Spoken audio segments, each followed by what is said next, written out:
Welcome again to Business Administration 602. I'm going to pick up with this small lecture in our discussion of elasticity that I provided you in the last lecture. And so the example that I used was the price elasticity of demand. And recall that that was a downward sloping demand curve where the percentage change in quantity varied with the percentage change in price, giving us an elasticity measure.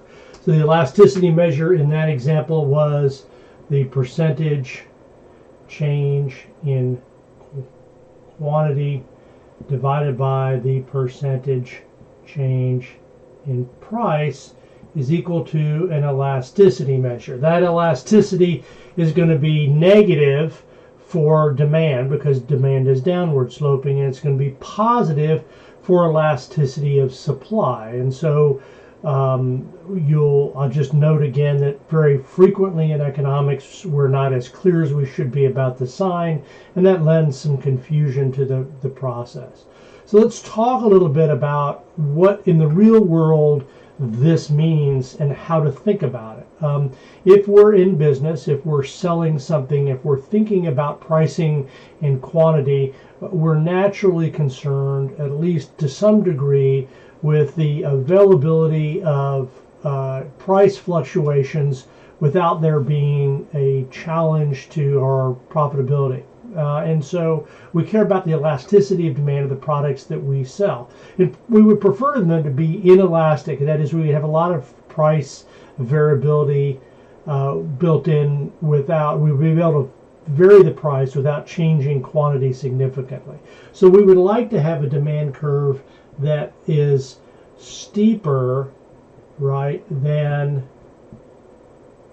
not. So we prefer this demand curve over a demand curve that is flatter, all things being equal. Call that D prime. So D prime would be more elastic or more price responsive. So the same change in price here would cause a much smaller variation in quantity for the original demand curve than for the second. So what are the characteristics of products that would be inelastic? There would be few substitutes for a product that was inelastic. They would be either direct substitutes because there's a competitor or because there's a product that's not otherwise similar. They would be the shorter the period in which you have to consume this item will cause there to be a more inelastic demand. So if you're buying a home or a vacation home, you have very elastic demand. If you're moving into a new apartment and in a job that you have to take next week, you would be far less price responsive. You don't have the time to shop around for it. And then the other, probably the more common feature of this are these products that you must consume at a certain time. So let's think about a product that's often used as an example of having a very low price responsiveness or very low elasticity would be something, an illegal drug, right? An illegal drug would have very little price responsiveness. And then, say, just to take another example, insulin, right, would have a demand curve that looks about like that, right? It's perfectly vertical. You would be invariant to the amount that you bought if you were a diabetic to the price. And so we move along this scale of elasticity. When elasticity is 0, that's this vertical example, right? And then we have a range where the price is inelastic, and that is between 0 and the value of 1. And then anything over that is an elastic price, elastic range of the demand curve. And this occurs not only for a demand curve but also a supply curve. So let's think of another example here where the supply curve is vertical here or upwardly sloping, and then think one that is very price responsive, right, S prime. That price responsive supply curve means that a very small price will induce more entrants into the market, right? And so these things matter if you're a buyer or a seller. If you're If you're in a business, you're probably both. I mean, businesses care about the product, the pricing capacity of them for the product that they sell, but they also care about the elasticity of the inputs that they purchase. Labor inputs, how elastic are they? How responsive are good or products for inputs to production? The auto parts, for example, if you're a manufacturer, you're selling in several different lines of automobiles that have different price elasticities to different consumers that have different price elasticity. So a individual auto buyer may have a very different price response to a discount, for example, than would a fleet of vehicles. At the same time, you're buying products, you're buying labor, you're buying material, you're buying finished products for assembly, and each one of those have different elasticities. And so in a large firm in particular, there's going to be a lot of thought given to this. Sales, we don't know what elasticity is. This is like the demand curve. We don't know until we observe it happening. And observing it happen is very costly.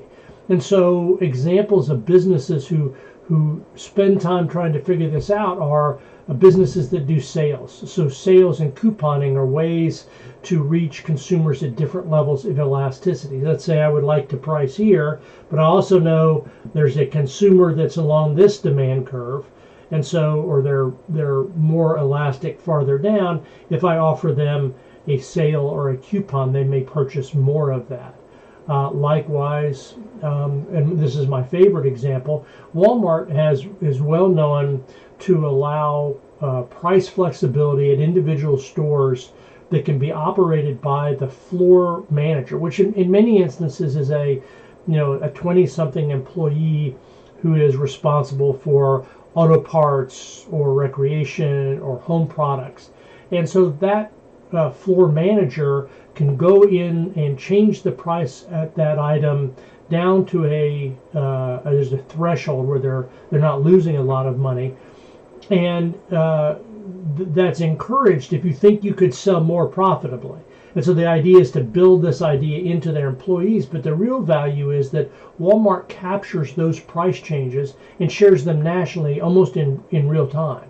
And so if a Walmart shift manager or floor, a departmental superintendent perceives a price change, would sell the product, get the product moving quicker, and they do that, then, and if the product doesn't move, they just lose a few dollars on it, that's valuable information for the rest of the operators. If indeed it does move quickly, that provides a far better area for more valuable information or data for the Walmart manager, Walmart operation. So that's an important part of a business operation, is to experiment with pricing in a vigorous way, capturing the data and making these estimates. And again, if it's successful, you'll see Walmart changing prices everywhere. And if you watch documentaries, you go to YouTube or watch a documentary of a Walmart changing its price, they'll actually talk about a store in a certain town. This is a national meeting of regional managers that's held every morning or every afternoon, and they'll comment on information they got the day before, where people clustered together products. Let's say for a seasonal sale, they may the first cold snap, they might put together stuff for a bonfire, or Halloween candy and costumes, and those things are captured because they're trying to measure this elasticity, and it's a very valuable thing for a business to have, to know if their product is in the inelastic range, right? They know they can raise price profitably, right? If they're in the elastic range, they know they can drop price and be more profitable. And so firms tend to want to be on a demand curve where they're moving more towards unit elasticity, and that's something we'll talk about later on. It's called the total revenue test, where firms can make these perceptions about their demand curve. Of course, that's assuming a static cost of production. If costs vary, costs play into this as well, but all things being equal, you would want to, if you had an inelastic price, raise the price. If you had an inelastic price, reduce the price. And so elasticity takes the form of demand side, less elasticity of demand. There's elasticity of supply, which is exactly the same idea applied to elasticity of or to the supply curve, that the more responsive producers are to a price change, the more likely a small price change will cause entrance in that market. And that plays itself out in commodity markets and elsewhere. We also have elasticity of income, right? And so we haven't talked a lot about in this class, but one of the things that and we won't talk a lot about it because it's really more advanced microeconomics, that you'll see in a later class in this MBA program. But consumers are often viewed as having either a positive or in their elastic or inelastic demand with respect to income. And so as my income rises, I'm going to change my consumption pattern, and I'm going to buy more of some things and maybe less of other things, or just spend a smaller share of my income on a third category. So as my income rises, I'm going to spend more on champagne.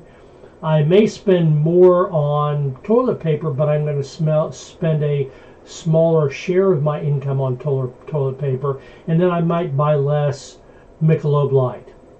Right, so that would make the income elasticity of a product measures whether or not it's a luxury good, which is the example of champagne. If my income rises, I spend a higher share of my income on a product that makes it a luxury good. So globally, things like healthcare and champagne are really luxury items that we spend a higher share of our income on with respect to previous periods.